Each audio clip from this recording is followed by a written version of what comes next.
ہم نے تم سے کفر کیا اور ہمارے اور تمہارے درمیان ہمیشہ کے لیے عداوت ہو گئی اور بیر پڑ گیا جب تک تم اللہ واحد پر ایمان نہ لاؤ. صاف صاف سیدھی بات. مگر ابراہیم علیہ السلام کا اپنے باپ سے یہ کہنا اس سے مستثنا ہے کہ میں آپ کے لیے مغفرت کی درخواست ضرور کروں گا اور اللہ سے آپ کے لیے کچھ حاصل کرنے لا میرے بس میں نہیں ہے.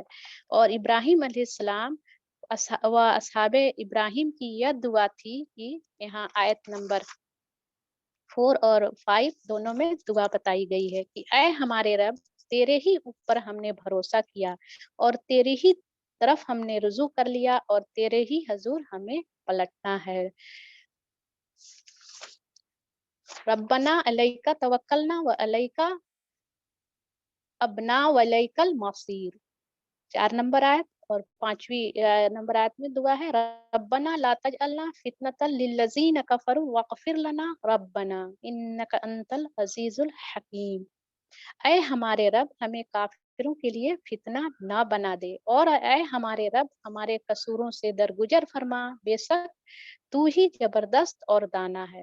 ابراہیم علیہ السلام کا اپنے باپ کے لیے مغفرت کی دعا کرنا اس کے سوا کچھ نہیں تھا کہ انہوں نے اپنے والد سے کہا تھا کہ میں آپ کے لیے مغفرت کا دعا کروں گا، لیکن جب اللہ کا حکم آ گیا کہ وہ اللہ کے دشمن تھے تو ابراہیم علیہ السلام نے اس سے بیزاری کا اظہار کیا.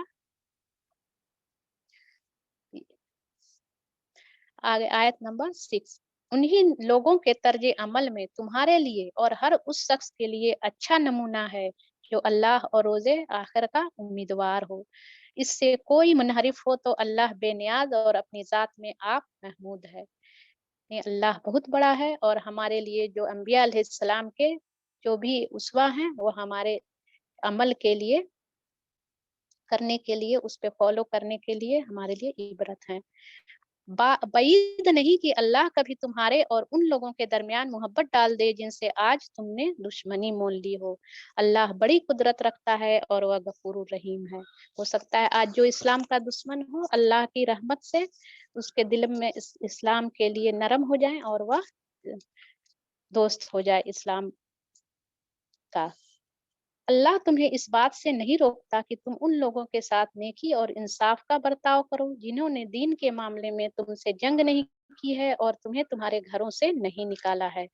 یہ آیت ہے کہ جن لوگوں کے رشتہ دار یا ماں باپ جو مشرک تھے یا ابھی بھی ہیں تو ان لوگوں کے ساتھ اچھا اور صلہ رحمی کا سلوک کرنا ہے. ایک حدیث کے مفہوم میں بھی ہے کہ آسمہ بنت ابی بکر نے رسول صلی اللہ علیہ وسلم سے اپنی مشرکہ ماں کے بارے میں پوچھا تو انہوں نے فرمایا اپنی ماں کے ساتھ صلہ رحمی کرو.